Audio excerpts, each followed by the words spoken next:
Let's go, let's move side to side, let's go. Let's go, let's move side to side, let's go. Let's go, let's move side to side, let's go. Let's go, let's move side to side, let's go. Let's go.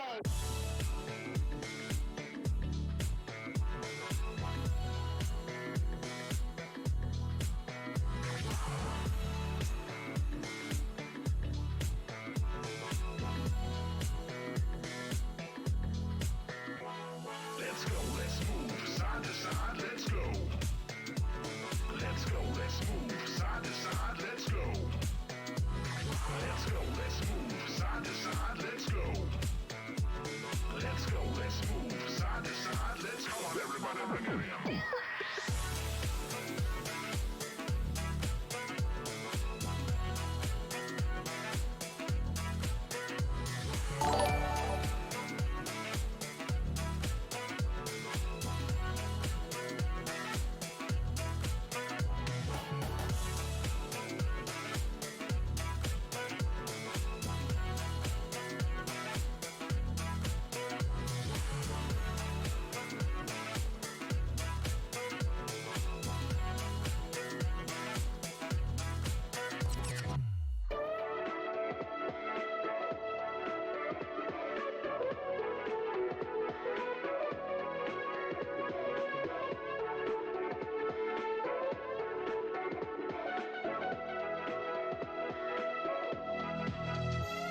Let's go, let's move side to side, let's go.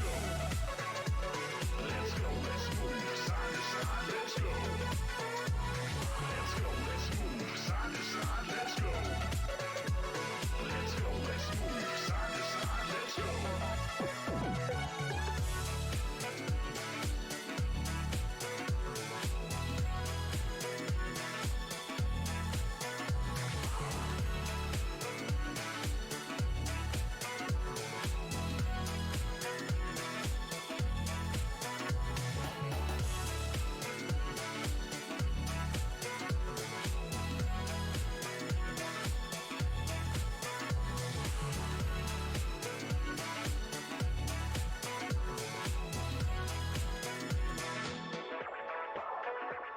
Let's go, let's move side to side, let's go. Let's go, let's move side to side, let's go. Con, my man. Let's go, let's Thank you for the 4 months. side to side, let's go.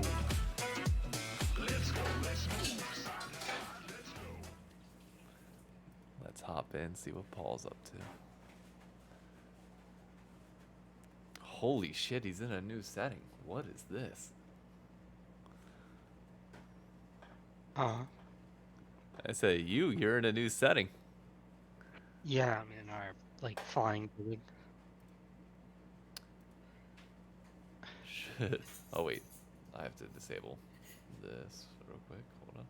I'm just gonna turn the blur on. Just What's up? I want to make an appearance. Well, you're gonna have to wait a second because my camera's apparently messing up. Uh-oh. Elgato Camera Hub. I'm not sure why it's messing up, but it is. Can he hear you? what? Yeah, Paul can hear me. And What's up, Paul? What's up? How are you doing? he says, "How are you doing?" Good, how are you? You sure it's not unplugged underneath? I am sure. It just sometimes needs reset. Oh. Yep. Boom. What's up? Wait. Paulie. Now we're live. Paulie. Hi. She just wanted to do that for whatever reason. I wanted to say hi. Don't judge me. I think we're all judging. You want to judge me for saying hi? Paul, how's vacation? How's screw League of Legends. We'll talk about that in a bit. Just so we are live, by the way. But just how was vacation? It was good. The Final Four was pretty sick. I mean, I guess 2 of the games were kind of stompy, but it was still fun. Basketball with like good runs. Who'd And you the have winning beach your was bracket, good. by the way? I don't fill out brackets Oh, I would just because like Carolina's usually too good. I would just like to call, and Khan can attest to this. I did have UConn winning it all. Really? So yeah, picked it from the get-go, and I have all the proof in the world for it. So that was my moment of fame.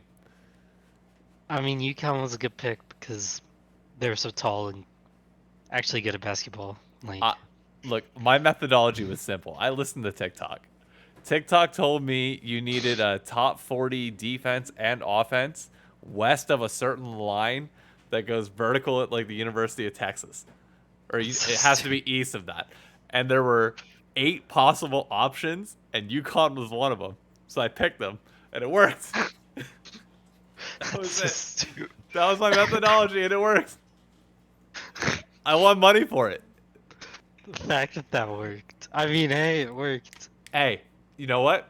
I'm just going to let TikTok pick all of my predictions now. MSI, Worlds, they've nailed it so far. Sports gambling, TikTok just has to get to League of Legends, and we'll be fine. They'll have all the metrics I need. I can just pick between 3 teams, and life is good. TikTok was, or not TikTok, UConn was a lot of people's favorite because they had one slump. So they had one moment in the middle of the season where they lost 6 games-ish in a row, or like 6 of 8. Yeah. And that's why they were ranked so far back, because they did it towards the end of the season. But when they came back out of it, before then they were a #1 team. Yeah. Like, they realistically should have been like a top team, but you they know got what? a 4 seed. They weren't, and your boy won. I know. The sad Like, thing is, UConn, the weirdest part about UConn is that their 5 championships that they've won, they've never had to play higher than a 5 seed. San Diego State was the best team they've ever played in the final. really, who they played last time when Kemba Walker was on the team? Butler. Oh, that was the year that Butler made the run. Yeah. Okay, yeah. No, that makes sense. They always play a team that made a run. I don't know how it works. True. To the person in chat that said get Forrest on TikTok and league betting will be mainstream, I want to win my bets, not lose them, okay? He's actually super good, bro. I know he is. I know. I know he is the meme and watching him. I don't want to piss anybody off. I'm currently at my... he just kills me because dude has like, I don't know, man. You gotta be crazy good at something to quit streaming. Yeah. To just start gambling, like. That's an wild. addiction to the fullest. True. So, It is hilarious though, his kiss of death. Like What? the teams he's been picking lately. Really? If he wants a team to lose, he puts them as his he puts his name as like EDG Forest. And then they Or like lose? BLG Forest and they lose. No way. Yeah. That's okay. Now I actually need to follow Forrest because I don't think I do at the moment. He's pretty funny. I wouldn't doubt that. I just don't. I try not to follow too many people from the league scene, so I'm exposed to more stuff than just gaming on social media. Yep. Which He's interesting. So since you left, by the way, I started paying for Twitter Blue. Okay, from an outsider's perspective, from my perspective, I read your tweet saying that you were gonna post your stats and everything. Yeah. I don't really know how it's doing, but it looks like almost It's every tweet you fucking have nuts. now. Yeah, baseline's way better. It's insane. Like it's Yeah. a night and day. Like there are tweets that I'm hitting like 100 likes easy. Without even thinking about it, without trying. You just say something with a shred of intelligence of just like my normal shit of just like talking about League and like breaking it down. And all of a sudden, it's hitting League Twitter consistently. Yep. And I'm like, whoa, what? Yeah. Now, granted, since you left, we've been in the weirdest like 2 weeks of League news ever.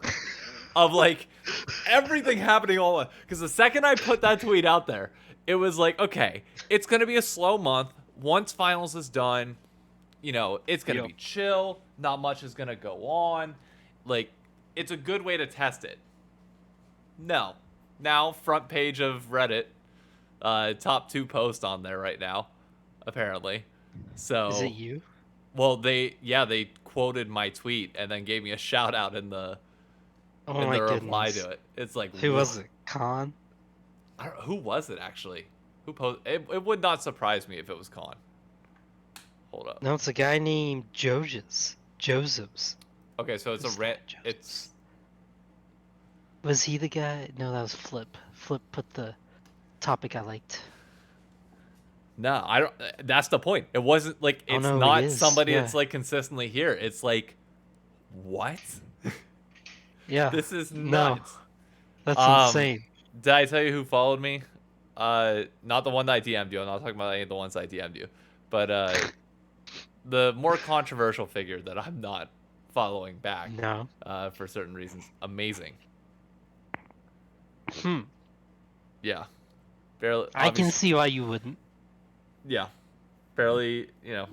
I try to stay away from the Thorin crowd as much as possible, barring like Monte Cristo. But yeah, that's pretty much it. That's So- pretty interesting, though. Amazing following you. He follows like 330 people, and I'm one of them. Yeah, amazing. Like, he's a weird one for me, because it takes a lot for me to unfollow a TSM player. Yeah. So I'm still following him. Like, people I've unfollowed from TSM have been like the Loco Doco types who like go Yeah. so full crypto or like sports betting. Like, if they sell out something weird, Yeah. I'll unfollow you. But like, Amazing just has really bad opinions a lot of times, and I've considered unfollowing him, but then sometimes I'll follow him back. I did that over COVID. Yeah. There were times I would like mute him, and then all of a sudden I'd be going through a thread, because you know how I know people don't know, but Dave knows I'm a very liberal person with the mute button. I will mute somebody forever for a long time and then come back to find them in a different thread and unmute them. But I'm just super liberal with it. I have adopted that policy, and so many people don't know.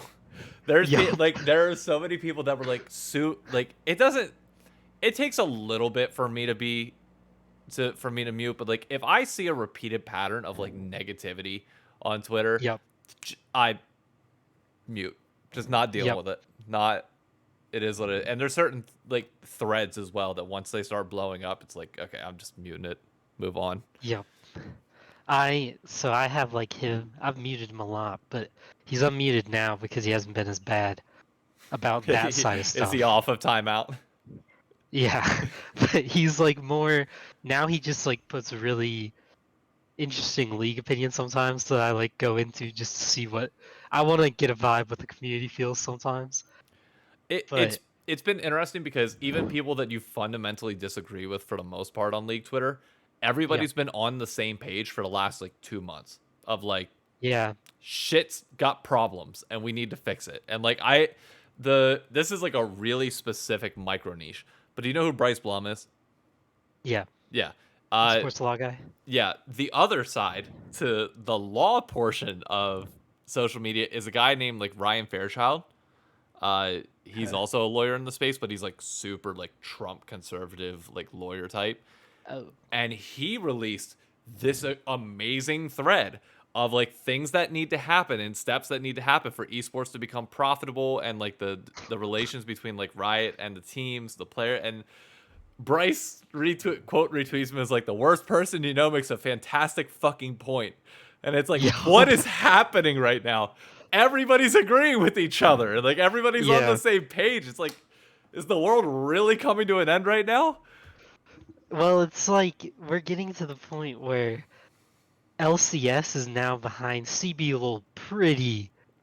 Yeah, we were getting Pretty getting strongly. spanked Yeah. during game one with I was CBLOL ahead of us. watching.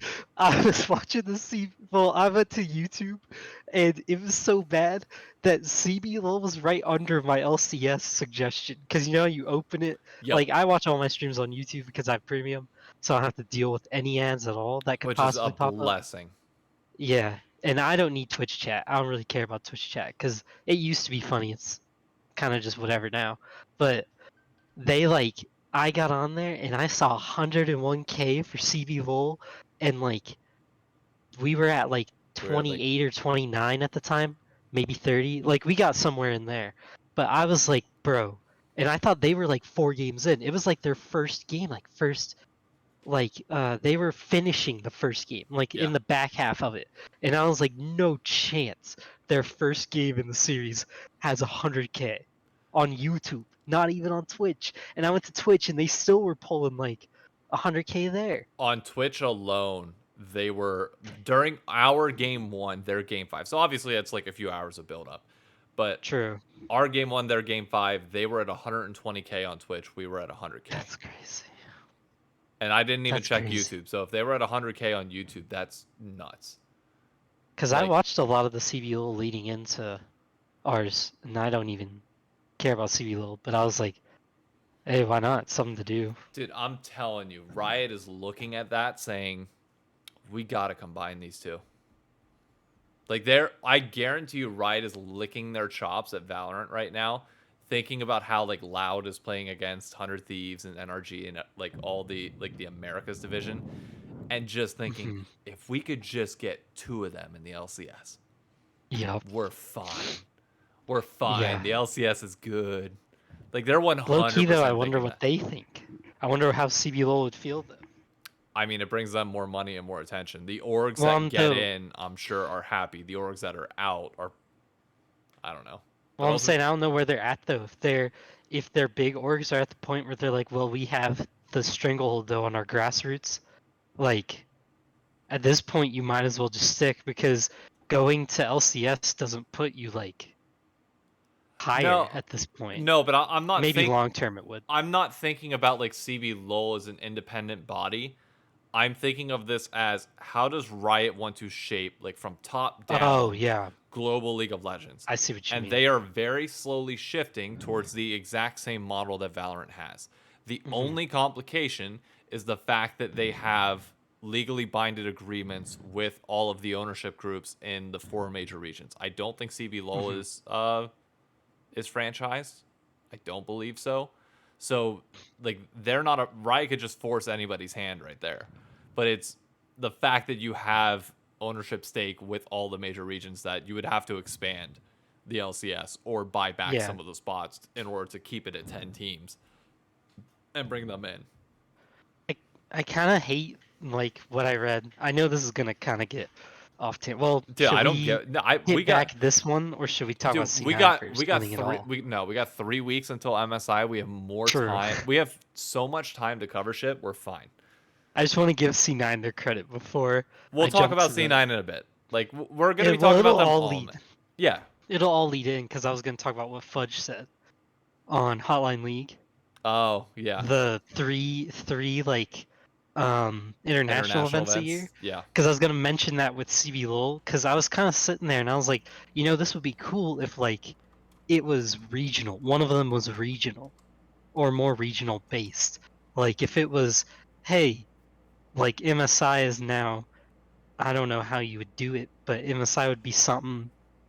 The pre-MSI would be regions battling out for more spots. Essentially, that'd be sick because if we played CB LOL in like LATAM in our own little micro tourney, I know we'd probably spank them, but give it 5 years, who knows who ends up spanking each other?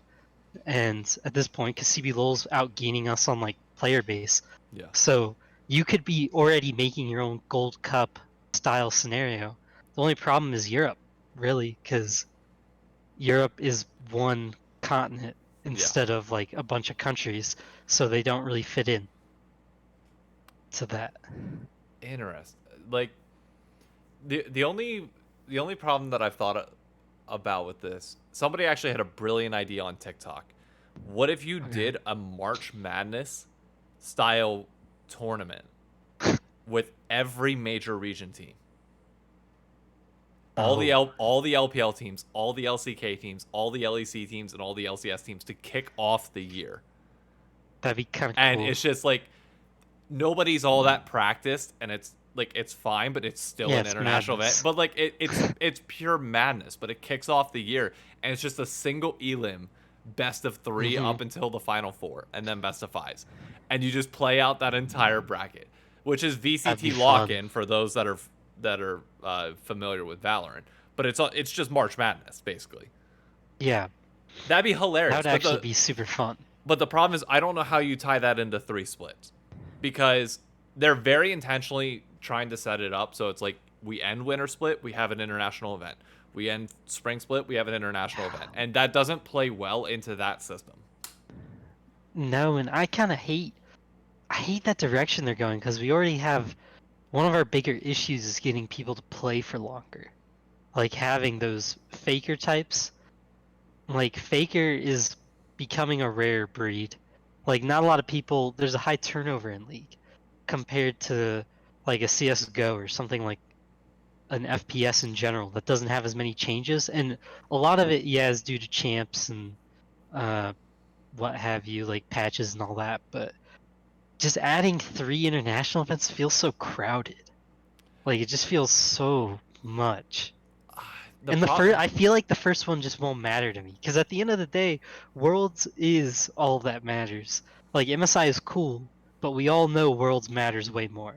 Yeah, but like here's the thing: the Call of Duty majors still matter, even if COD Champs is the True. only thing that people care about. It's not It's like true. like that. I don't understand this burnout argument from a good portion of the community, because it's not like we don't have examples of every other esport doing this exact same thing, where you have consistent regular seasons that feed into a tournament, and then you reset and do it all again. Call of Duty does that Yeah. 5 times a year. 5 Yeah. times, but nobody get like. Sure, if you don't enjoy the game, which is the biggest problem with Call of Duty, is people don't like genuinely don't enjoy the game that is played that year. But like, it is what, like, you're traveling around, you're going to different locations, you're playing these majors in front of crowds, in front of fans, and like, to Charlie's point. So for those that don't know in chat, Charlie is with Immortals, and he said players already don't want to play MSI. I don't give a fuck about the players' opinions or wants in this. I'm sorry, but like, this is entertainment. This is about what we, the fans, enjoy.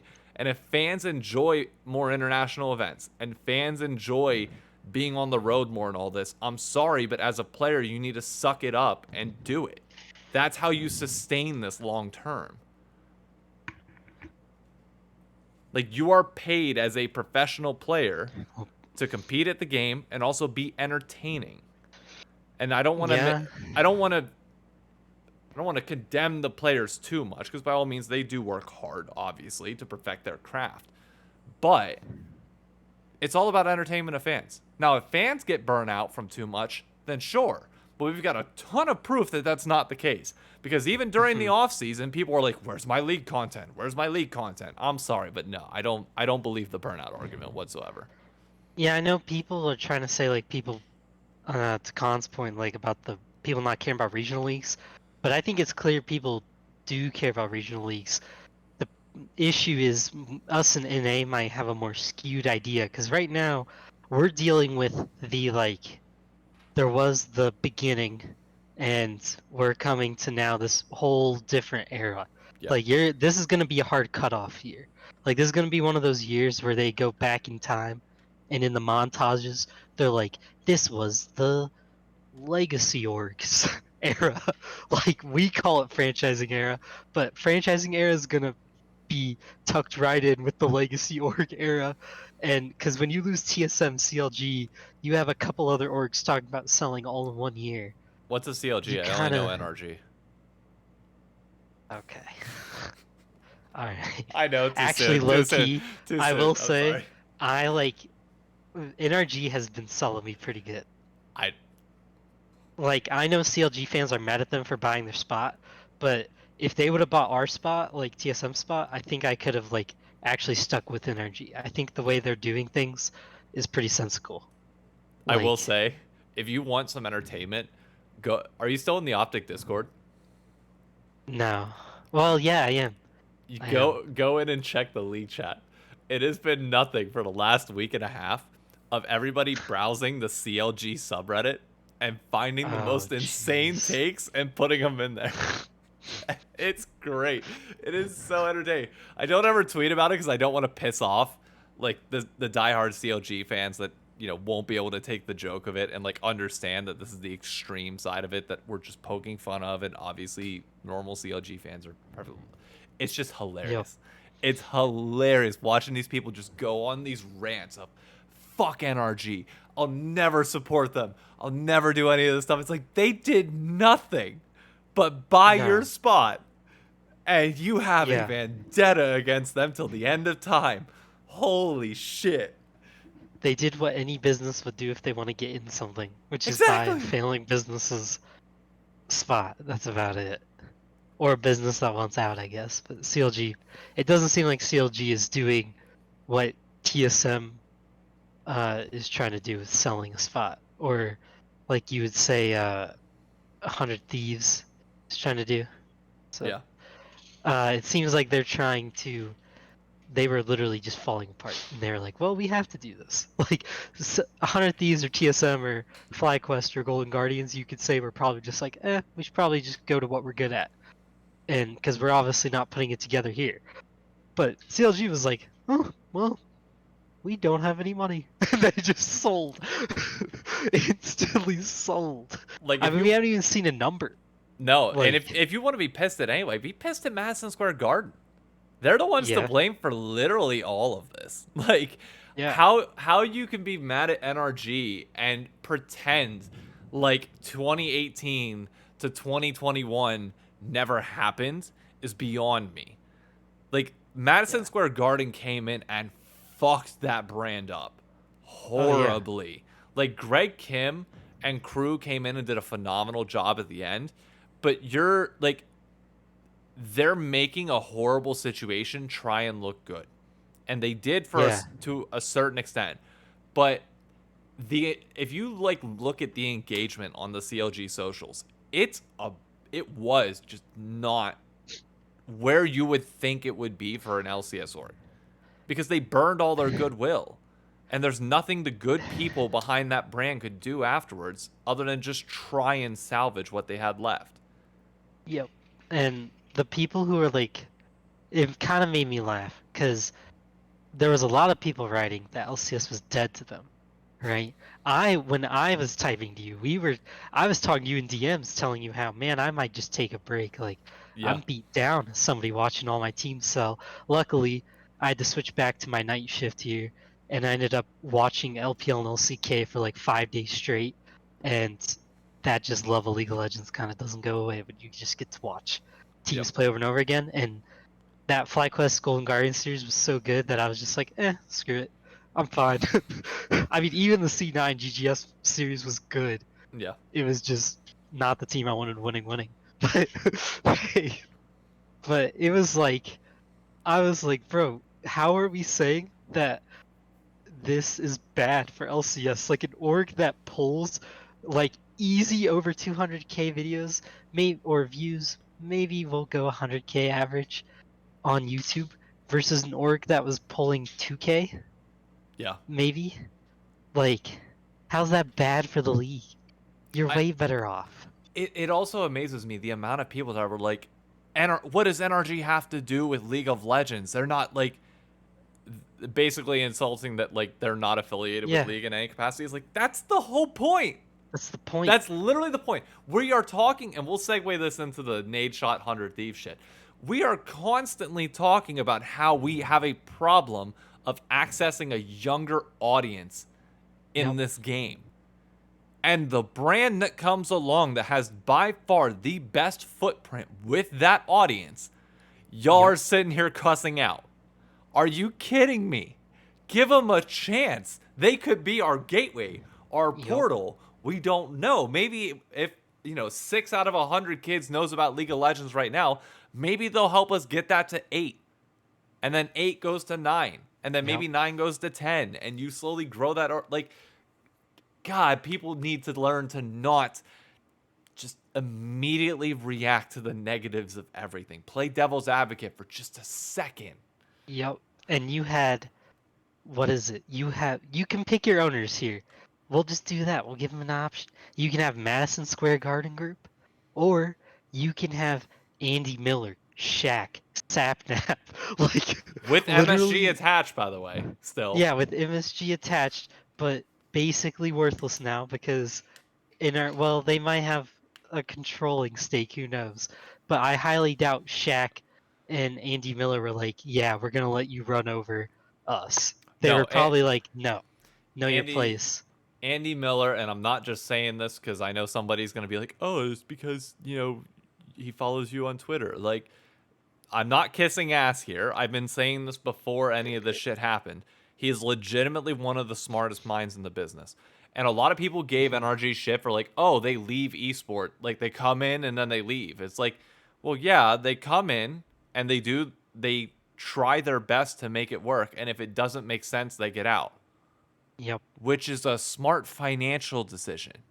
The same thing that we are then criticizing literally every other team for in wasting money and shit that they shouldn't be. Yep. So it's And like I y- yeah, I agree. Like, cause that's literally they did exactly what TSM is planning to do anyways. And TSM has openly admitted it. They're like, we're literally planning to get out for now, reassess our finances, and probably get back into a different league or this league. And people just for some reason hate that idea that an organization and something this young would leave. It's like, yeah, I mean, do you know Con how game turnover works? yeah. Con, I think you're overvaluing how much money you think they spend on stuff. Because I can tell you from at least the time that the whole Optic Chicago, or well, Chicago Huntsman and Hex Andy combo was there, they're not overspending on as much as you think. They might make an initial splash to try and see if they can like establish a presence, because quite you can't go into a scene without spending a little bit of money. But then that spending drops off to a sustainable level very quickly, and then they see if that can maintain itself, because you can't keep spending up here the entire time. You start here, drop here, and hopefully interest increases. And the reason why Yeah, you see NRG leaving a lot is they'll start here, drop here, and if it doesn't maintain itself and they can't find their gripping, then they'll leave rather than keep spending knowing that they're never going to hit that point. yep. That's like that. Having people with that sort of sense to them is good. Now, I'm not saying that NRG is not going to fuck up. They could, for all we know. They could come in and once again spend a stupid amount of money, which I I've will seen them do it. blanketly criticize them for. But I will say they have. I will give, though, like legacy fans this credit for why I think a lot of people are worried about them is that they did pretty bad the first go around. that was what, like And 9 years ago, give or take? yeah, but still, I mean, if you were around then, you remember it. You know what I mean? I'm not So denying that, you but like your whole idea of them, if you're just a League of Legends watcher, yeah.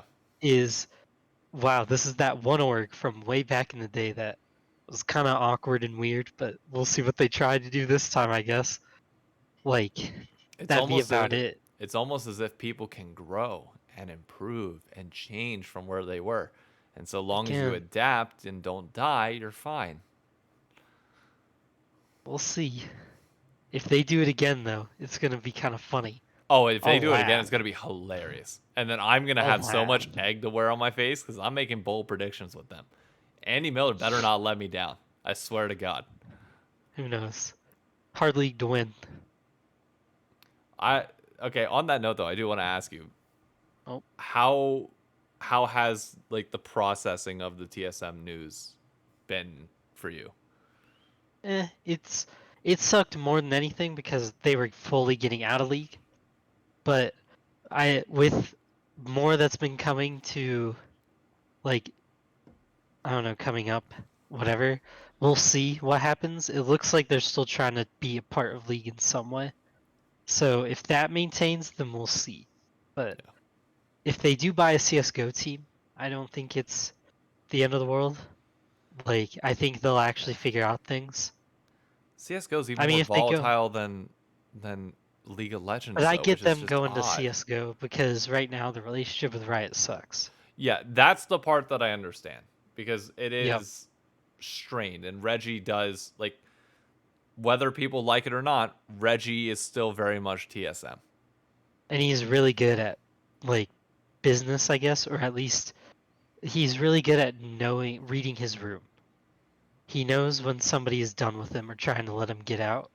Really? Because I don't think his players understood whenever they were, or I don't think he understood whenever his players were done with him yelling at them. But Well, they didn't. Oh, if you read the investigation, it didn't even say the players were the main cause. They said it was his contracting workers.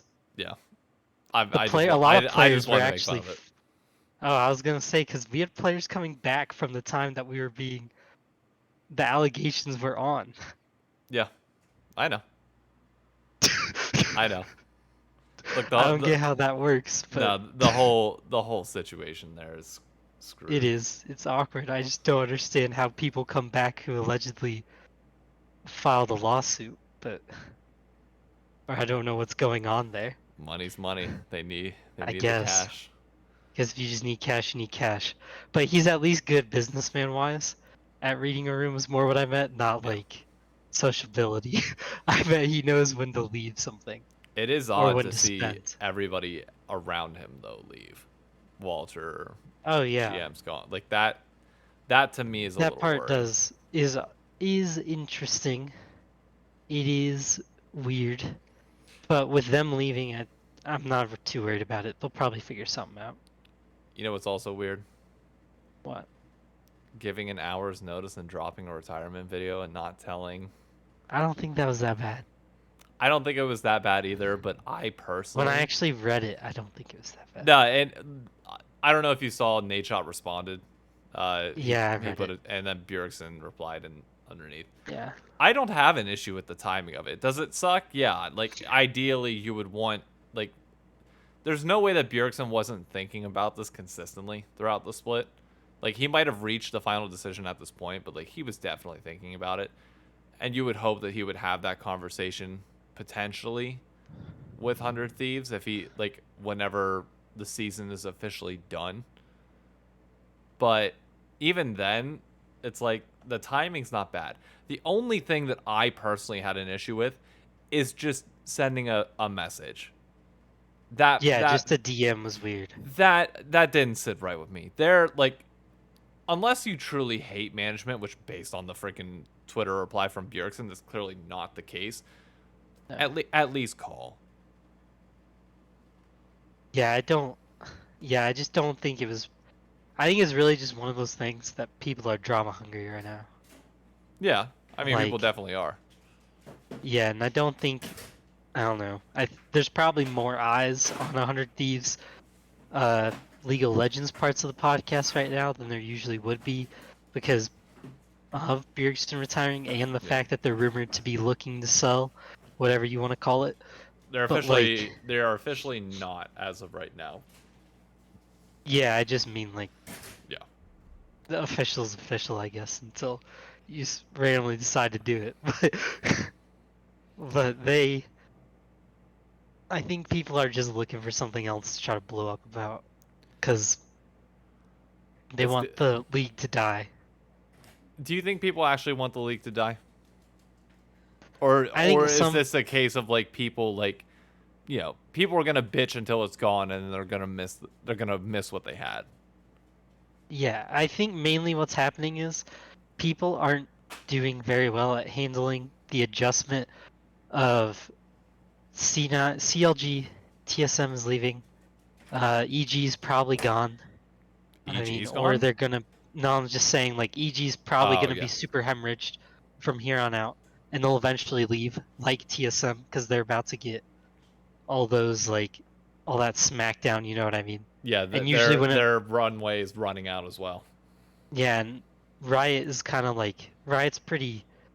When they're done with you, they're just done with you. I don't know why. That's just how they are. So there's a chance EG could be in a tough spot going forward competitively, and who else? You have TL, I guess, and C9 left. TL and C9 I think are 100% fine unless Steve's They investors are. finally pull the rug underneath them.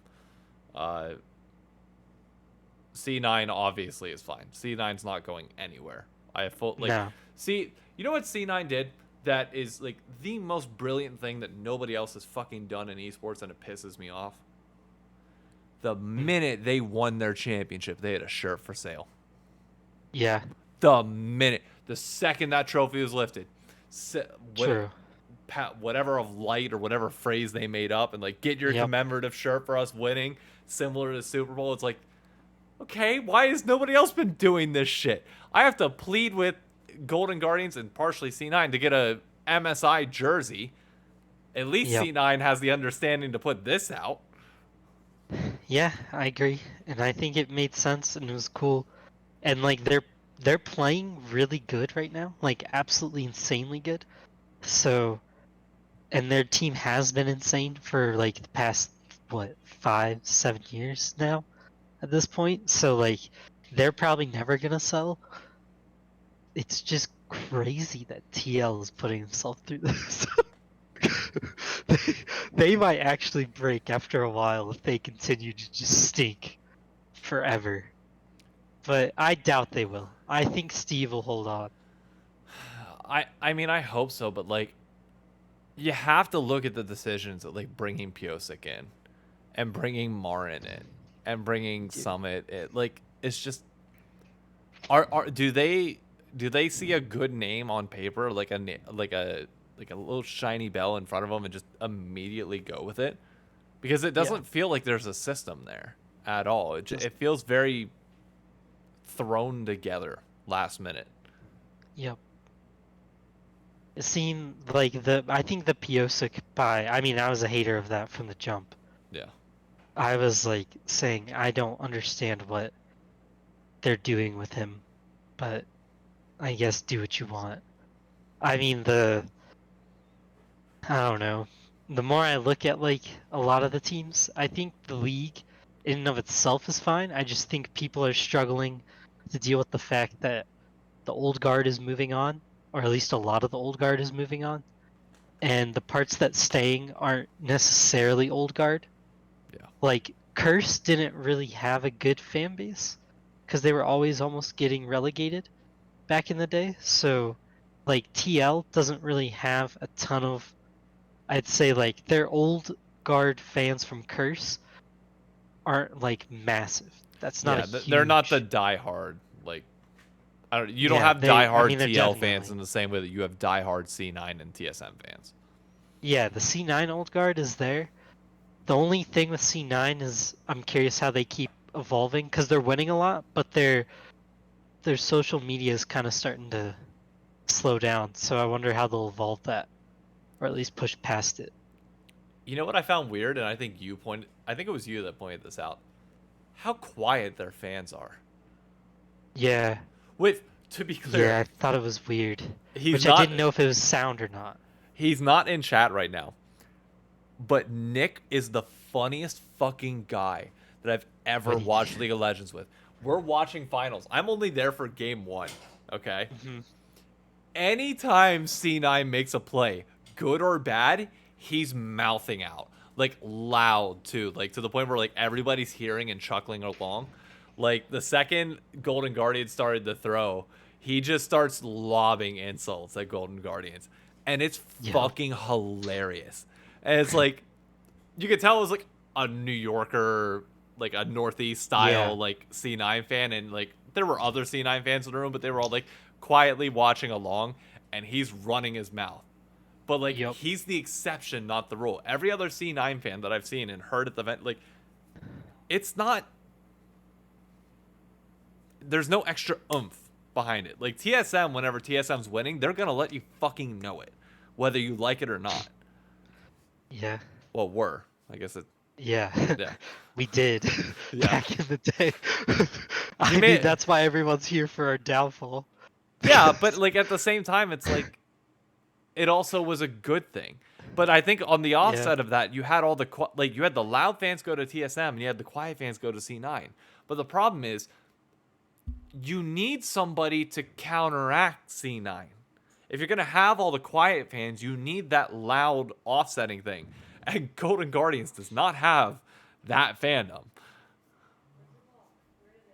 Yeah, I mean, it's true. Like, I don't even know what you do because, like, the thing is, most Cloud9 fans I know anyways are, like, I don't know, they're on the cusp of like losing it all every fight, which is what I enjoyed about playing against them when TSM was good. Like it would sound like they were just on they were going through mental warfare, and when you're a TSM fan, you're just so cocky.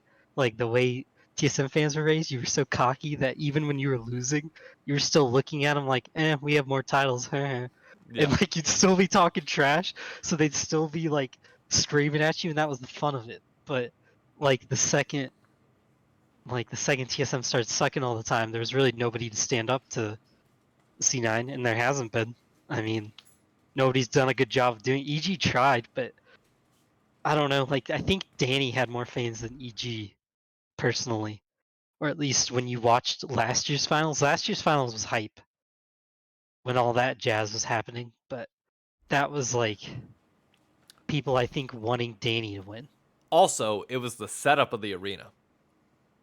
True, setup of the arena was terrible. You look at Terrible. that. You look at last year's spring versus this year. Night and day difference.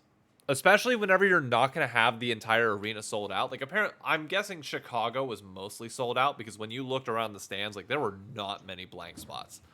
Here, it was so obvious that there were a lot of like lower level sections that didn't have people in them. And like there were people that constantly tried to tweet out, and like I put a few statements out there like, can people let me know if it's full? And they're like, yeah, it's really full and people are really loud. And it's like the more I kept seeing the camera angles, it's like, no, it's not.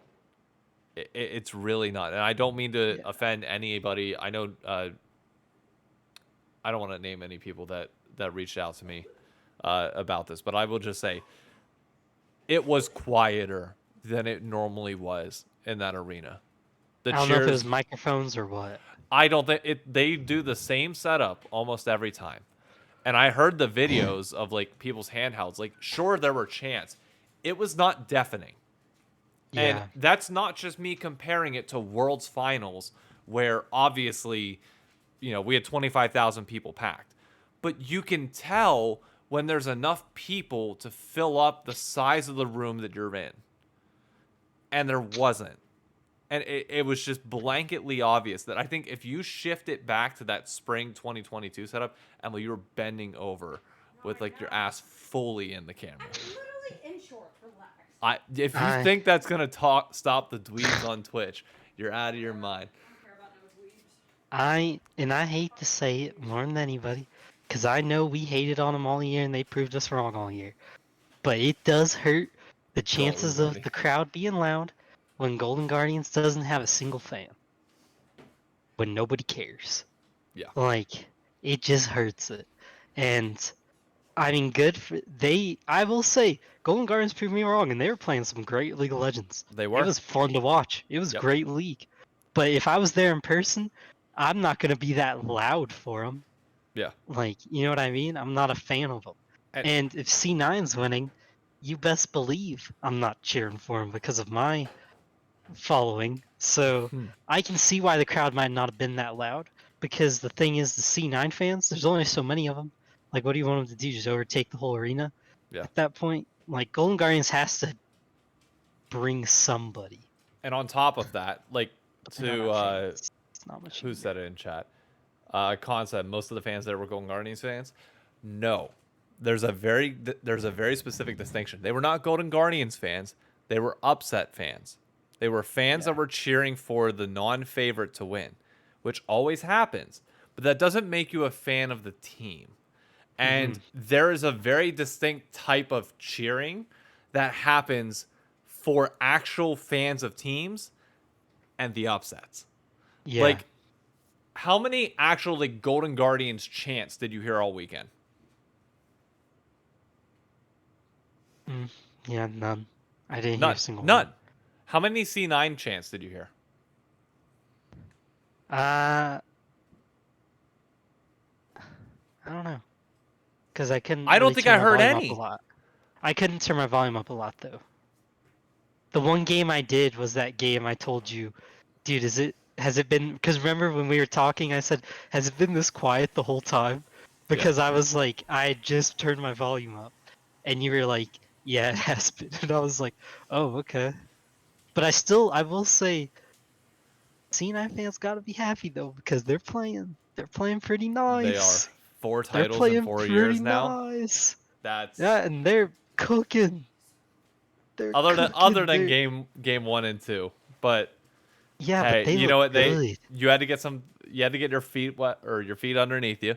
Golden Yeah, Guardians had a full series they to look warm up. good. I was like, ugh. I mean, I knew It coming takes a into lot it. for me to say that. I think we all knew C9 was going to win. Oh And yeah. the way they did it too was like, had it been just like a 3-0 stop, I think it would have been more boring. But to watch them come into their footing as the series went on, adapt how they needed to adapt, that Yep. inspires a little bit of confidence for me. I'm really worried about. Well, it made me less worried about MSI. My bad. Like I'm worried about Golden Guardians going there, obviously, same. because I mean, Licorice just randomly turned it off. So I'm wondering what happens. But I do think like M&S is like so stupidly good at the game when he's playing an assassin and just so bad when he's playing a mage that they could crush people if they just stick to what they're good at. Yeah. M&S does scare me though. Like, cause I don't know how many. I'm worried about how many international mids you can coin flip playing assassins against. You know what I mean? Cause, I mean, so far the mids that are going is Chovy Fager. I think LPL is Yagao and Knight. So it's not like easy coin flippers. No. It's going to be a legitimately difficult mid lane talent pool. And I'm excited though because M&S is like only in his first half split, and the dude looks like a dog. Like Loki looks like one of the next goats of NA. And at this point, I think we're all just agreeing that Blabber might be one of the best players of all time I think he in is. LCS. He's Like, already is he already nearing third. DL? Yeah. He's third on my list already. Double S 1, Bjergsen's Yeah. 2, Blabber's 3. And I don't think it's even like there's no longer an argument outside of those 3 in my mind. That's hilarious. You can tell my bias because I said he's nearing DL, and then you go double S1 Bjergs too. And I'm like, no, Bjerg's number 1, man. Nah, I'm sorry to those saying Xmithy in chat. Blabber is Nah, only bro. four full years into his career and he's already at this point. Nah. Yeah. Like it Wasn't Blabber a part of the team that went to semis? Can you get me out of the camera? It was him and Sven, right? Angler, Sven I'm Scarin? eating a brownie. Thanks. hang on, I've been told to angle Emily out of the camera, which is low key kind of annoying, and I'm kind of slanted now. But yeah, Blabber was on the bench for that 2018 run. He subbed in, I believe, during the playing game, and I think that's pretty much all the time that he got. But not like since he became a full-time starter, I believe in 2020 was his first full year. What chat? Correct me if I'm wrong. Was it 2020 his first year, or did he full-time start 2019? I think he might have full-time start. No, because 2019 was also Sven Scarin as well. Because I remember watching Sven. 2019 was Niski Sven Scarin. Yep. Because Sven made Niski, I think, first All-Pro or maybe MVP. I'm not 100% certain. I remember seeing Sven Scarin in the arena, not Blabber, whenever we went to 2019 Summer Finals. Yep. So 2020 was it, and he's won a title every single year that he's played. Which is kind of disgusting. Like, that's absurd. That that already puts you at number 3. The only thing that he needs, I think he can pass Bjergsen without any international results. I think he can take the most amount of LCS titles and the most amount of MVPs and automatically secure himself second. yep. He needs one good international run. Yep. And that will put him above Double Lift, assuming he has all the same accolades. Yeah. I mean, really, yeah, he just needs one. That's the thing. Because, like, the biggest thing that you look at when it comes to Double Lift and Xmithy, for the argument that people will make for him, is the MSI finals. which is no longer possible, by the way, under the new format. It is harder to even make finals in the new MSI format. So it is like, I think if he finishes top 4 at MSI or Worlds, oh yeah, because Worlds has a updated format. If he finishes top 4 at either MSI or Worlds, that's enough for me. Yeah. I mean, mate, I gotta think about it because they have a really good team. Well, it's not on him, their team, but their team, this squad has to do something, man. Yeah. This might be one of NA's best hopes. This is honestly, like, to me, one of the most hopeful squads I've looked at from top to bottom since, like, the 2017 TSM year. When they 2017 were, like, TSM or or 2016? 2016. Yeah, 2016. 2016. Yeah. Like, well, and 17. 'Cause 17 year they were in an easier group. Remember, they just disappointed harder. Yeah. I'm trying to think. Is there a...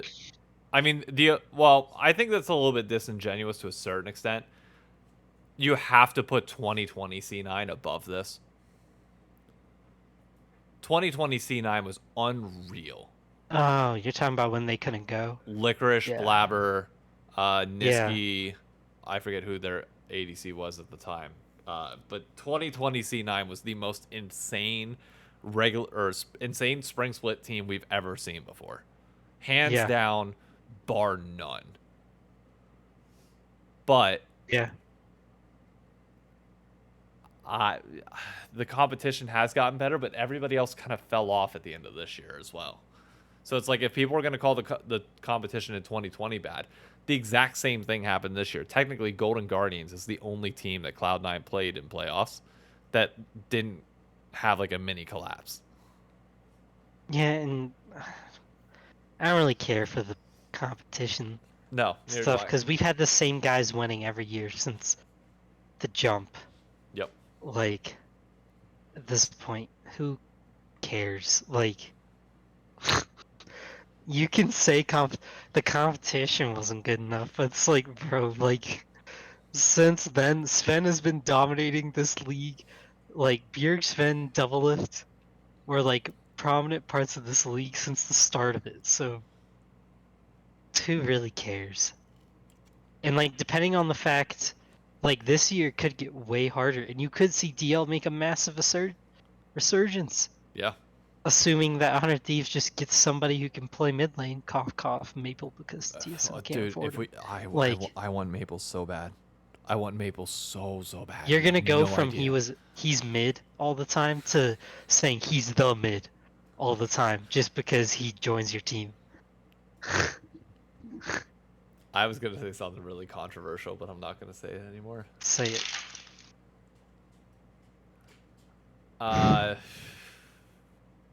If you could get me River and Maple instead of Closer, It's not a bad idea, imagine but you that. can't. I know They're we can't. keeping him. I know. I actually think Maple fits really well with Closer. So do I. I'm not a fan of Jensen. Jensen plays too passive. I think that's the biggest problem that you have with Bjergsen. He he does not fit a style that you need for Closer to be able to be unlocked.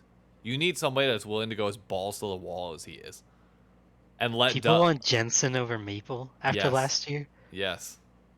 Unironic. Like, did they watch? The only thing that I do get is, like, Jensen provides stability to a certain extent. You know exactly what you're getting, which allows Tenacity and Busio to once again, like, focus on their Yeah, he development. stably loses the lane. Yeah, but that's the thing. It's like, if you give me the choice between the two, with 12 hours of reflecting upon it now, yeah, I want Maple more than anything else. I mean, if you guys get Jensen, it'll just make me laugh, kind of. Maybe he does. I great. can't. I'm not gonna lie to you. I cannot cheer for Jensen. Really? I just nothing about him excites me whatsoever. Like, I know Maple's not like crazy.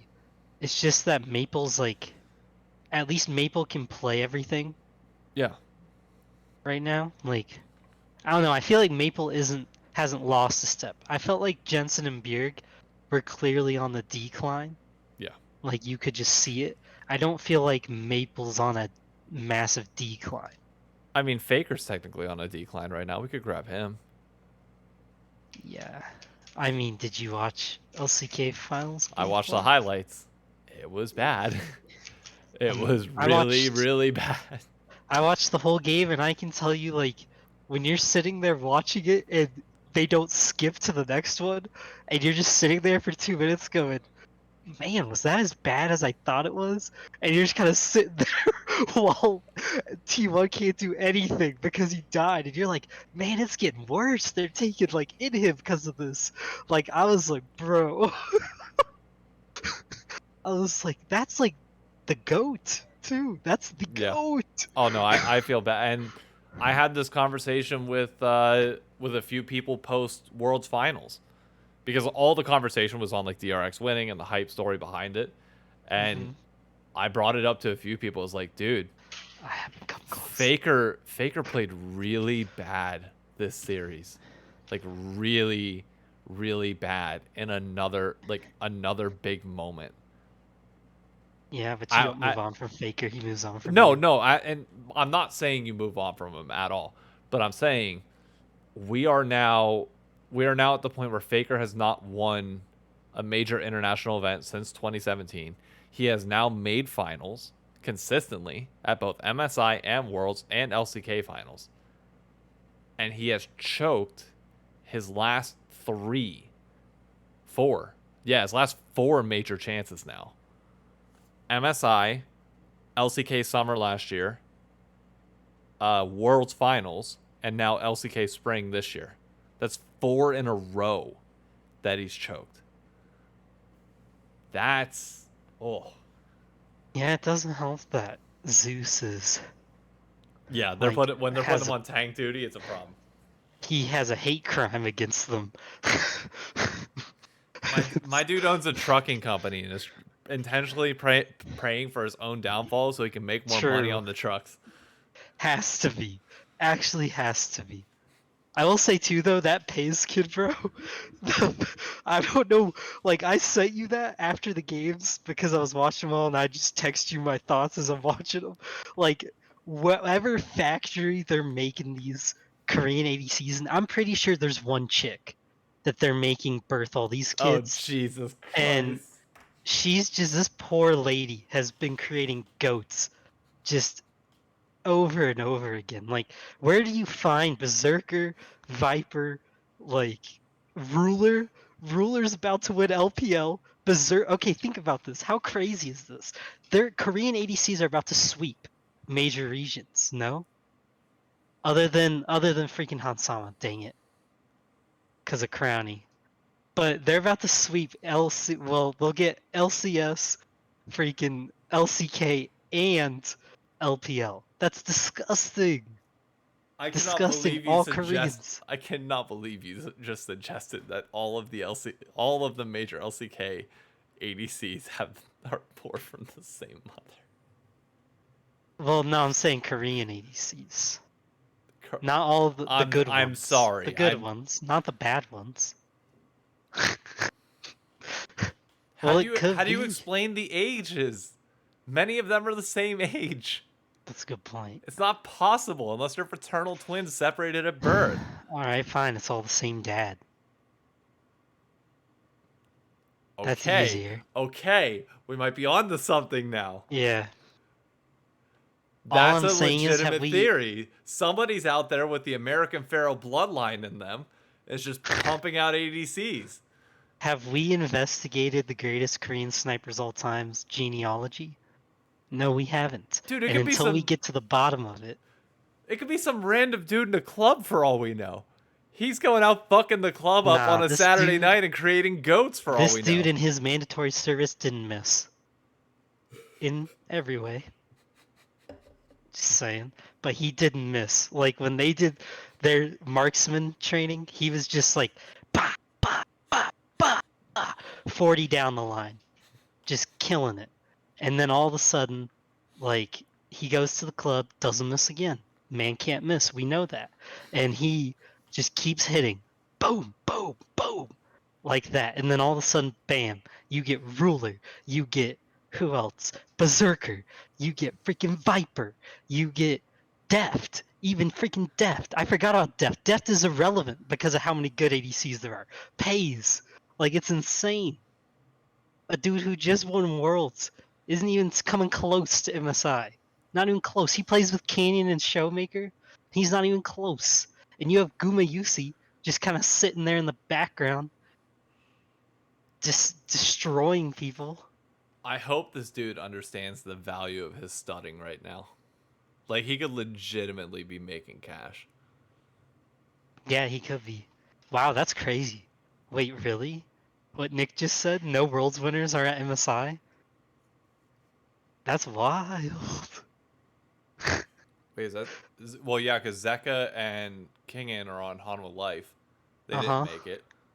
Piosik didn't make it. Well, no. What team is Daft a part of? Damon. They got knocked out early. Oh. They got knocked out first round. Wow. And I don't even think DRX made playoffs. And Barrel stayed, so Wow. I mean, hey, I don't blame them. Take that back. Why the fuck wouldn't you? oh yeah, they all went and got the bag. Like, why would you not? That like I it's mean, a bro, dumb they decision not barely to. made Worlds. Like barely. I mean, They look, were like one game away from never having that happen. look, they're gonna come back in 10 years and have like the most lit reunions of any of the championship teams. Like you're Oh gonna yeah. have like the old SKT lineups that come in like full suits, decked out, blazers and everything. The fucking DRX squad is just gonna roll up with PBRs, just ready to get Oh yeah, fucking and blitzed. Song Yeah, and Song is on Coach on Fly. FlyQuest and Mist. They're just gonna be there with Awkward. PBRs and Four Locos, just ready to turn up and tell stories, because They are. they are five friends who went on a mission, did it, and you know what? They're living a rags to riches life now. Yeah, and I mean look at them. Just chilling. You wanna talk about though, like what a weird lineup. Just what a weird story. That's gotta be one of the like I don't know. Of all the world's teams that's won, just one of the weaker ones. But it Oh, still was that oh exciting. yeah. Like, I just think it's funny that we'll go back and look at all the world's winners and we'll see just randomly at some point we'll look and see DRX and be like, what have they done outside of this? Just Nothing. nothing. Absolutely nothing. Like IG had a moment of just running LPL. And like Like the names from that roster like T1. carry on for it. Like the Shy is still Yeah, like infamous for Damwon. Deft is sick, but he's about it from it. yeah. Song came back to NA. Is there anything else we want to touch on before we get to the commissioner stuff? Before we get to LCS macro doomer talk? Oh, we talked about how good they are. Yeah, C9 is good at League. You think FlyQuest gets a new sport? I think they just stick with Winsome, if I'm being honest, and just play the entire split. But I think their issues run deeper than just support. True. True. Like, Prince really Are there any needs, good? Prince needs to get his emotions in check during those heavy moments, because he caused them. The overextension that led to the Oh, Tristana double kill. There's just a lot of moments where he egos, and it He costs does. him. And you cannot keep getting away with that. Are there any good sports in Academy? I honestly have not paid a single bit of attention to Academy this year. It's hard to watch this now. I don't like. The problem is like I'm not gonna watch Academy on weekends. I'll watch No. LCS on weekends. I will not watch Academy on weekends. I got 20 billion other things I could be doing that, quite frankly, are a better use of my time. And I don't care about That's like the what talent I- development enough to pay attention. That's what I thought about Academy. I was like, what are we doing? Uh, Man, I can't think of anybody. I just can't think of anyone. no. And with Sniper out for health issues, like, I got nothing that I'm fully watching for. Like, what do I want to watch Well, on I'm the just freaking? saying, like, I can't even think of anybody who you would grab, like, Zazel. yeah, but Zazel's, Yeah, I know. I don't know. And even internationally, nobody that's gonna get cut. You know what I mean? Well, they can't. They have 2 Koreans already. Yeah. I don't know. It. Okay. I think this is a good way to segue into it. Let's be honest. Our talent pipeline here in the U.S. is not great right now. Like, think about it. We had that Oh, we're gonna talk about this. we had that class of 2018 that was Mm. phenomenal. Like Blabber and everybody else that came with that crew in like the scouting grounds era of that. But the reason why all of those guys started playing was because the game was extremely popular 5 to 6 years earlier, which inspired them to play the game. So Mhm. now we're 5 years removed from the next era that was supposed to inspire, and it hasn't. No. So what's going on? Um. Let me I rephrase. mean, If LCS Commissioner Paul for a day comes in, is there anything that you think you can do in your power to fix this at all? the pipeline. Yeah, all of it. Hmm. I think like I think your major focus, because I mean, already getting back Saturday Sundays is its own thing. Not worried about LCS. You gotta your viewerships, whatever. I think what you can try to do is you start looking at. I know we talk about it a lot, but you look into the feasibility of a road show, maybe once a month Yeah. type deal. The reason I say road shows is because um, I in those road shows, one of my big focuses would be filling up that upper ring. That whole upper ring would not be sold tickets probably. It would be me talking or having somebody talk to local high school clubs and getting their kids in those seats, I don't watching the games, I don't maybe know if that upper experiencing that. ring is the best way to think about it though. Are do Well, you I'm meaning like I assume we're not filling up the upper. I I'm thought not they I'm just not even assuming that we're in an arena if we're doing a road show like that. I'm assuming college yeah. gymnasium with 3,000 people at best. Yeah, that's more what I was thinking. Like the Oh, okay. bottom area goes up and you put them up there. Yeah, yeah, yeah.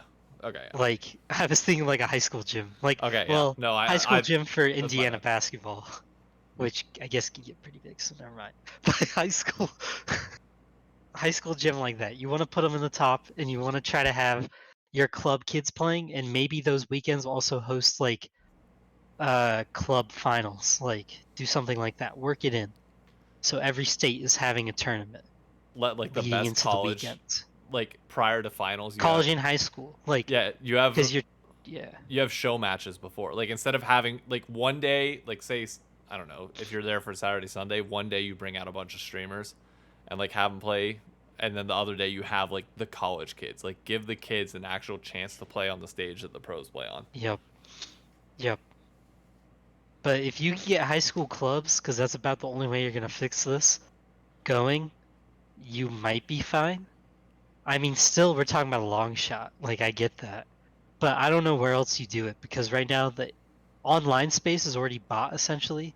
Yep. Like, you're not gonna win online space. So if you can start making it a club thing and then spread clubs throughout, you can maybe get it popular. Granted, the problem with the league, I will say, that plagues it, even though a lot of people want to say it's fun, it can be fun and it can also cause problems, is the fact that it's so rank based. Yeah. It's hard to get kids who are bad at the game to buy into a club because who wants to go and get told by some kid who's good, you suck the whole time. That's a community change thing that desperately needs to Yeah. happen. If the community can change, and one of the great things that I think Super League, and I know we've brought this up occasionally in the past, one of the great things that they did was they made sure that everybody mattered. So like Yeah. Super League, you would have 8 teams within the individual city, and you would have a bronze team, a silver team, a gold team, a Yep. plat team, a diamond team. And yes, the challenger diamond teams meant more. They weighed more in terms of the points, but those 1 to 2 points for the bronze and silver matches meant a lot and would add up. Yeah. And that's how you scale it. That's how you make that, you bridge that gap of making sure, yeah, they know their place to a certain extent. Like, you're not the cream of the crop. You winning your match isn't going to swing at 7 points. But there's Yep. a very clear world where if both cities and both schools are evenly matched, that bronze team could very damn well be the 10-10 tiebreaker point. And if you Yep. think that bronze match isn't going to be the sweatiest thing you've ever seen in your life, and arguably more entertaining than the challenger game, then you're out of your mind. Yep. And to put in perspective how many players you're not tapping into by staying by rank, I guess, almost, I don't know what you would call it. Whatever it Yeah. is, rank shaving. Pick a name, I don't care. But I am gold 3 right now. Like, not playing a ton, but gold 3. And I am like top 26% of your game. So that means if you ignore everyone below me, and I'm gold 3, 0 LP, everyone below me, gold 4 and under, that's 75% of your player base Yep. that you're just ignoring. Well, 74, my bad. But like, that's a lot of people that you're just ignoring in the ecosystem. A ton. Like, and I'm not high elo. Like, I am the elo that still gets made fun of. Yep. But 74% of people behind me are getting left in the dust. That's pretty bad. That's horrible. Like, that's really bad. Because I know gold players. Like, you barely survive getting annihilated as a gold player. Like, honestly, even being a plat player. Like, a plat player isn't even something to, like, I guess it's something to brag about, but it's also, like, something that gets shamed really hard too. Like, even plat players on Twitch get made fun of the whole time you're watching a Twitch stream. Like, and plat players are top 10% of your game. So at that point, you're saying like 90% of your players are worthless. And that kind of like culture just doesn't work. No. You need the casual Or it fans of eventually the game. fails. Yeah, you need the rest. Like, imagine if the NFL like did that, which the NFL, I will say, media nowadays has been pushing to that. Like, the constant way they always say you can't have an opinion on something unless you've played. Like, that idea probably needs to be gotten rid of Yep. in American culture, or at least sports culture, because, like, granted, you don't have to have people being negative all the time, but telling 99% of your like audience not to have an opinion on something, you know what they're gonna do? I gotta stop caring. Not have an opinion and quit watching. Yeah. Like, that's about it. You'd rather deal with the loud opinions and try and work your way through them than not have anything to go through at all. And that's I don't know. It's a very interesting Yeah. topic that we can save for a later point in time to like really go in depth on. I have a few guests in mind of people that I want to bring on to talk specifically about that. But Yeah. I'm curious, does Jackie Fellings, kind of circling back, does her departure worry you at all?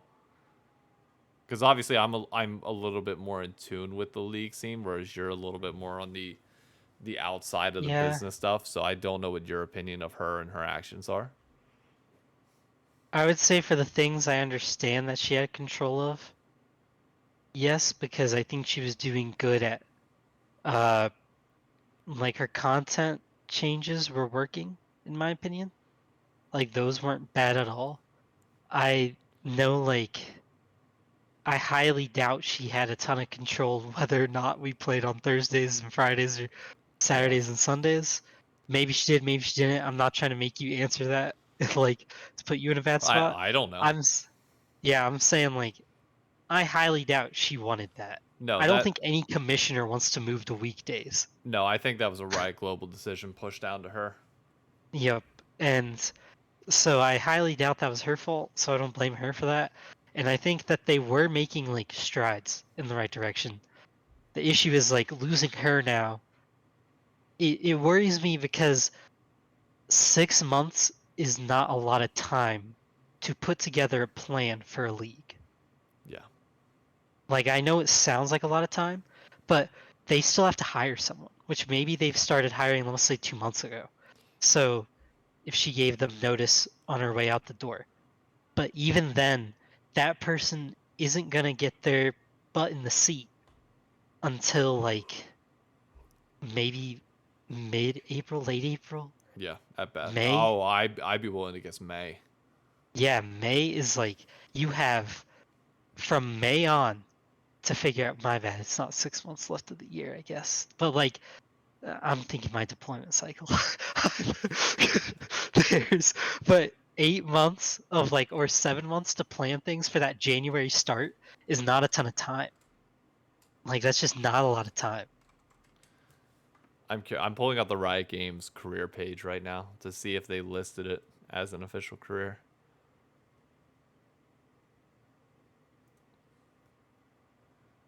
It worries me. But when I played in high school, it was my school's team used to. Oh, that's cool. But yeah, I worry mainly because it's like I don't know how somebody can create a whole direction for a league in 7 months and get it working feasibly. Yeah. It sounds very hard to do. So at best, their changes are going to come into effect in 2025. Which I think at that point we're pretty much looking at like dead league potential, like 2025. Like I'm viewing this now because I think it's actually a pretty smart lens to view it by. Is the 100 Thieves lens? Do they have reason to stay in the league?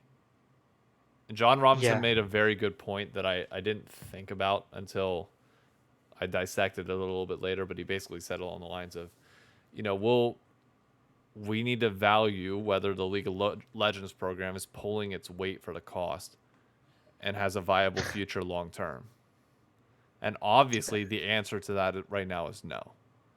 Yeah. Like, it is not worth the salaries that they are probably paying for the sponsorship deals that they can put on it and the lack of revenue that exists otherwise. Now, are they going to pull out? I don't know. But if they don't believe that Riot is moving in a direction that's going to allow them to be more sustainable than just trying to sell sponsorships to make it profitable, then yeah, I can understand why they would potentially want to leave.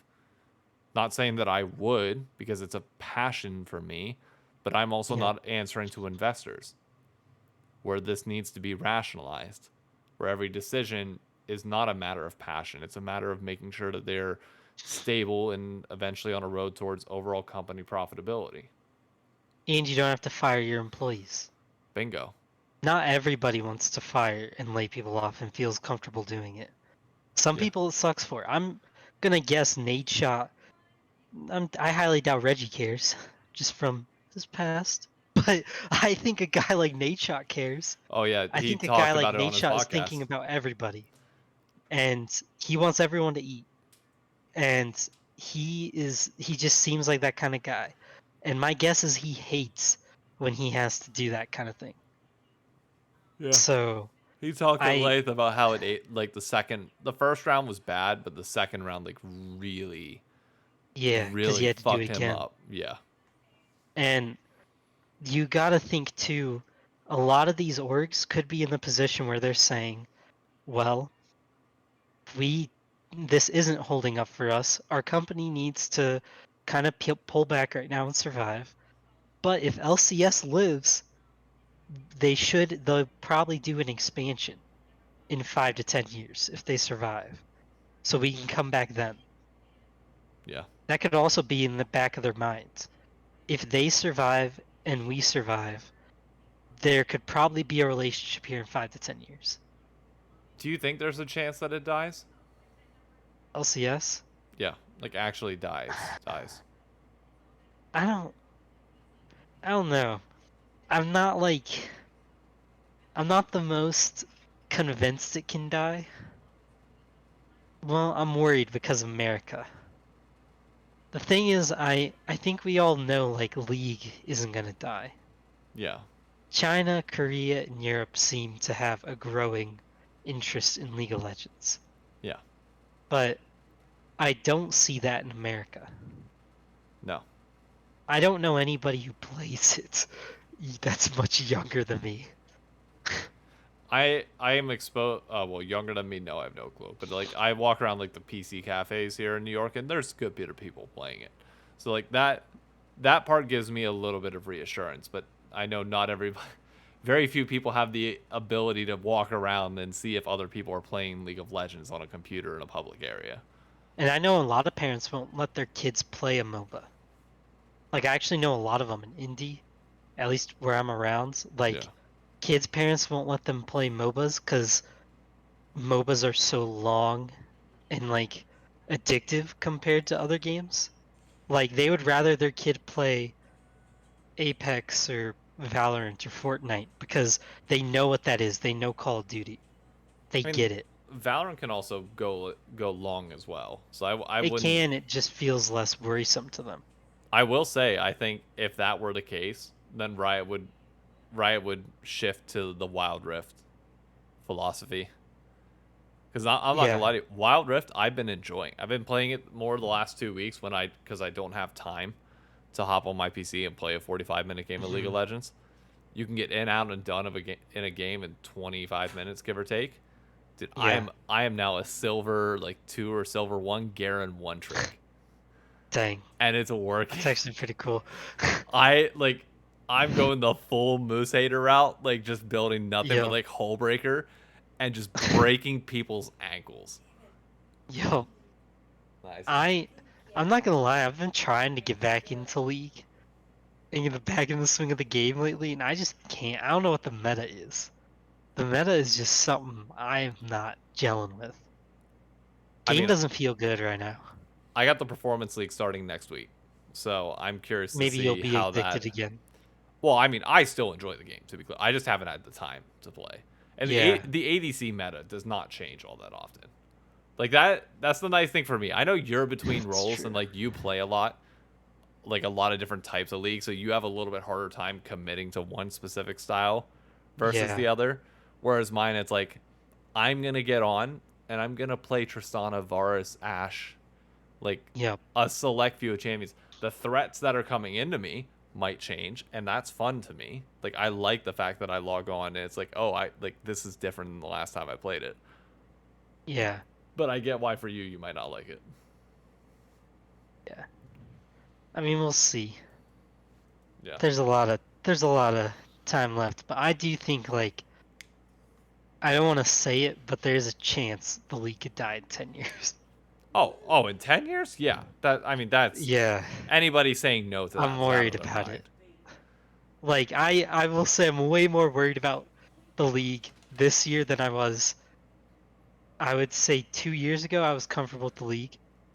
Last year I was starting to get worried, and this year has been one of the more sharper drop-offs I've seen, Yeah.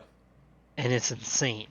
And I don't know what's killing it, because at this point you can't even argue, oh, it's because the legacy orgs are pulling out. Like, I don't think there's that many CLG and TSM people left. No, there's not. Like, It's I'm just not buying that. it's just general the there's nobody coming in and people eventually cycle out. Yeah. That shit happens. And I don't have an answer. Like somebody brought up the comparison to old MMO RPGs. Like we are in that niche crowd now. Where like we have a very dedicated and loyal subsection of the gaming community. But it's not like that's gonna grow. We have no competition, and we're in a genre of game that simply is just dead. Not dead. That's not the right Dead word. in America. Yeah, in America. Oh yeah, in America is dead. Yeah. Like in the Luna. I don't know. in the U.S. of America. Yeah, In the Southern Americas, it is thriving. yeah. So it's like I I don't know. And I mean, you know me. I'm always I've had more than a fair share of people tell me to pivot, and I cannot. If my Yeah, if my heart's not I'm in it, not I'm not interested gonna in do other it. games. No, believe me, if something comes along that captures my attention that I'm interested in, you will fucking know. Because Yeah. I like for every bit that I obsess over League, I will obsess over that. And like Yep. you never have to worry about like passion not being at the forefront of everything. But it's depressing when the only thing that you're passionate about is slowly fading away. But everything else around you just doesn't feel Yeah, and I mean good. it's awkward because League of Legends is still dominating Korean PC cafes.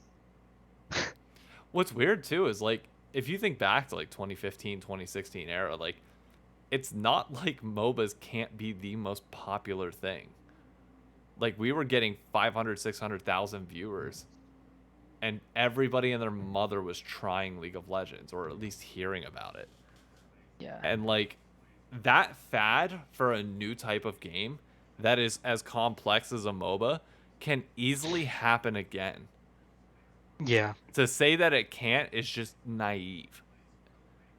But Yeah, and it's not going to be a MOBA. Whatever it's going to be is going to be something new, but we'll have the same level of complex depth as that, but without being a first-person shooter.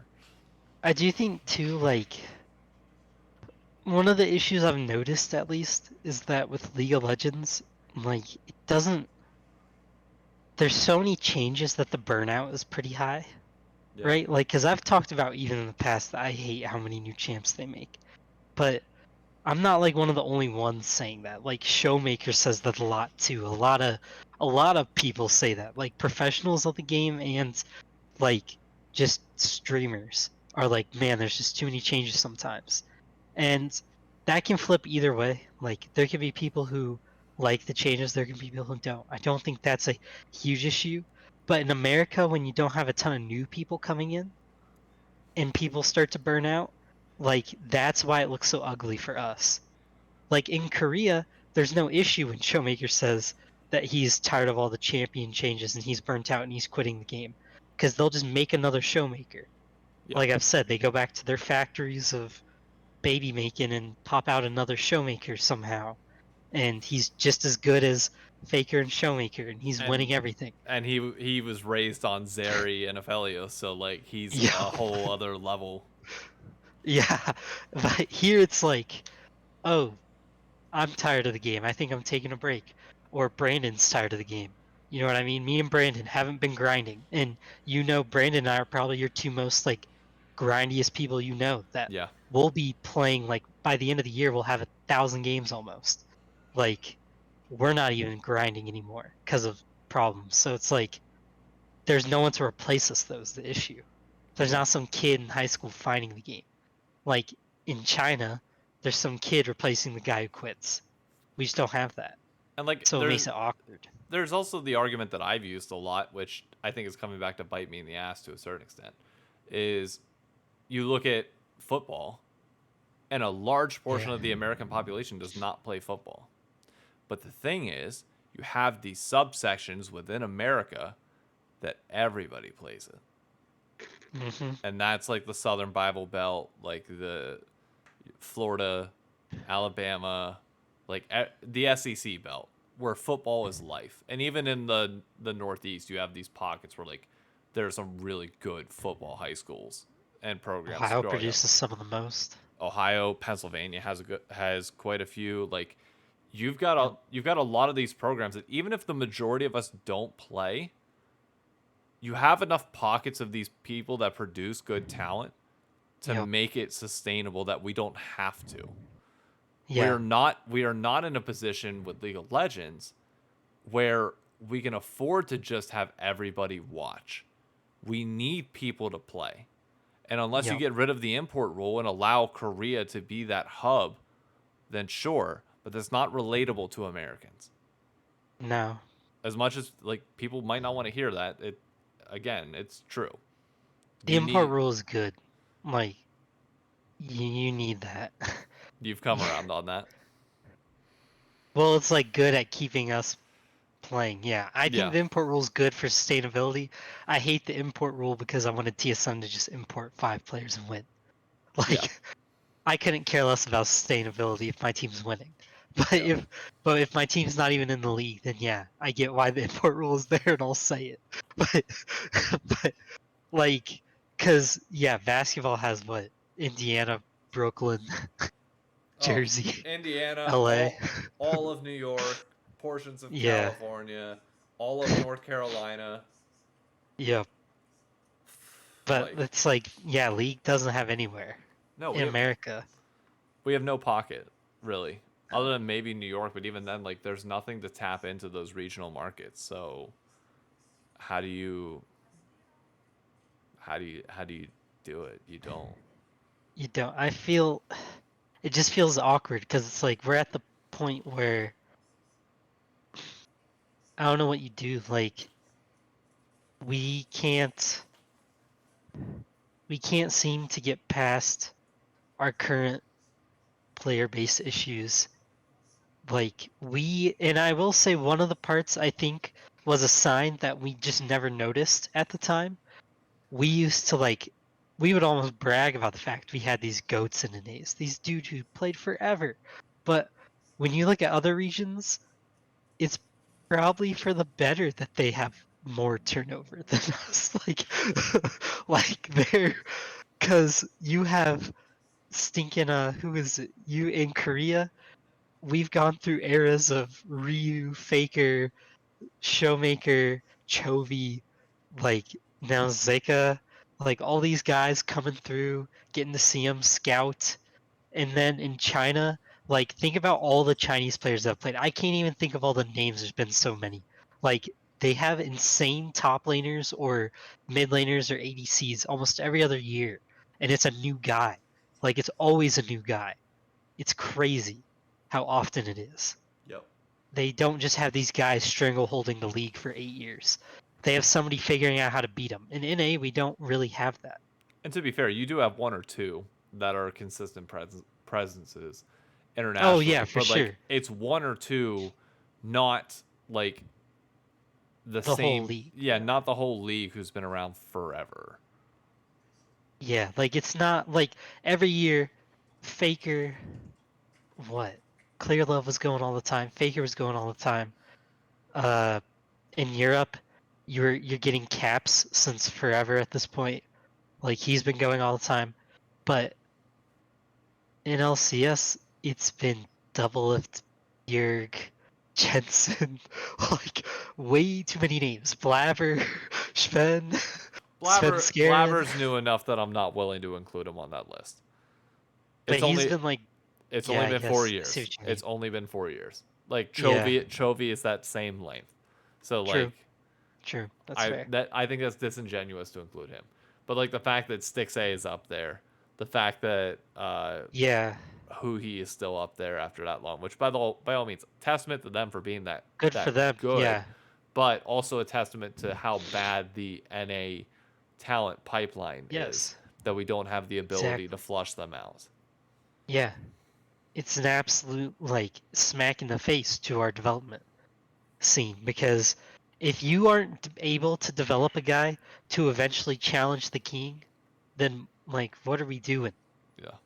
at the bottom? You have to have guys who can swing up. Like right now, EDG in LPL, like they have a 17-year-old or 18, I forget which age he is, but they have a rookie ADC who almost got them to MSI. Like I know they lost in a best of 5, but they went game 5 with two of the older teams and almost made it. And their whole team was basically centered around an 18-year-old ADC. Like Yep. we just don't have that. Now, I will say you guys almost started it, and I wish it would have stuck. I hope it does stick. Yeah. Same. I with hope time to. going on because and EG almost did it. EG almost got it there. I think low key is Danny's situation of falling out like kind of the Andrew Luck to our Colts thing. I don't know, but Like I I don't threw want to say that. Danny killed LCS, No, but I but like think Danny was one of the last hopes.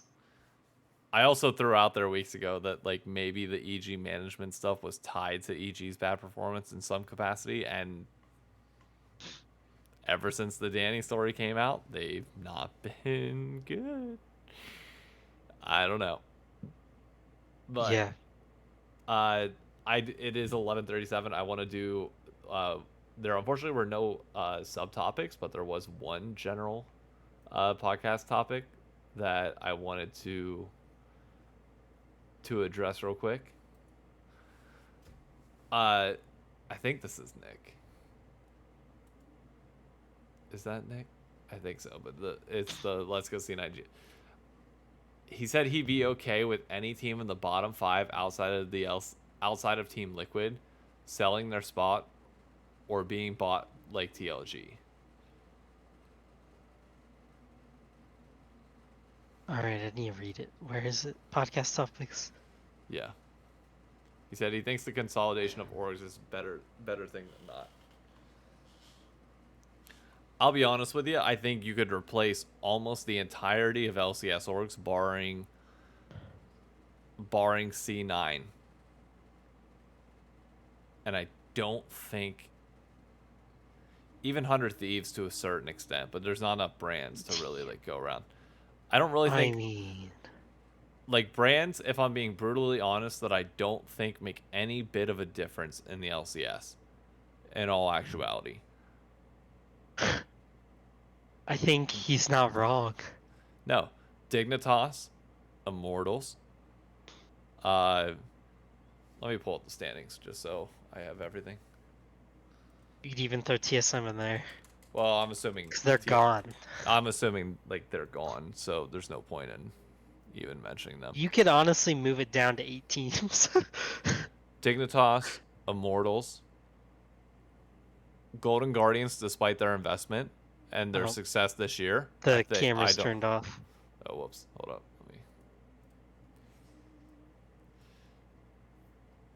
Let me just do this real quick. Looking at LCS standings briefly. Oh, Jesus, that went to that. Never mind. Screw it. 1 second. Dignitas Immortals could go. TSM's already gone. COG's already gone. 100 Thieves I'd like to stay. And EG Golden Guardians, I think, are more emblematic of the players and not the brand. I think both of those brands could be replaced with literally anybody else, and it wouldn't make a bit of a difference. Like you transfer that EG roster to say like Moist Mogul or like any of those. I don't think it makes a difference whatsoever. I really don't. Oh, that's what he's trying to say with the parasocial part? Oh, I didn't even read the parasocial part.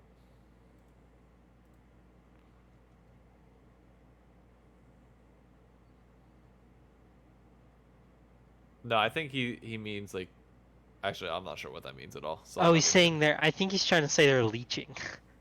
Oh. Like the bottom teams. I mean, yeah, in a way. But They I would kinda say, are. yeah, they could sell and it wouldn't matter. I mean, granted, like, I don't think it. I think it's fine. Like, you could get rid of them, and it's okay. Like, If you could, okay, let me ask you this: if you could only keep 4 brands in the LCS, what 4 are you keeping? C9, FlyQuest, TL,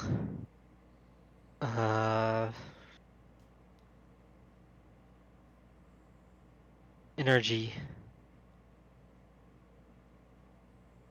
No Am I missing somebody? No 100 Thieves. No, yeah, you guys. That's who I was missing. I couldn't think of them. So you just listed 5. You only can pick 4. Yeah, you guys over Energy. Okay.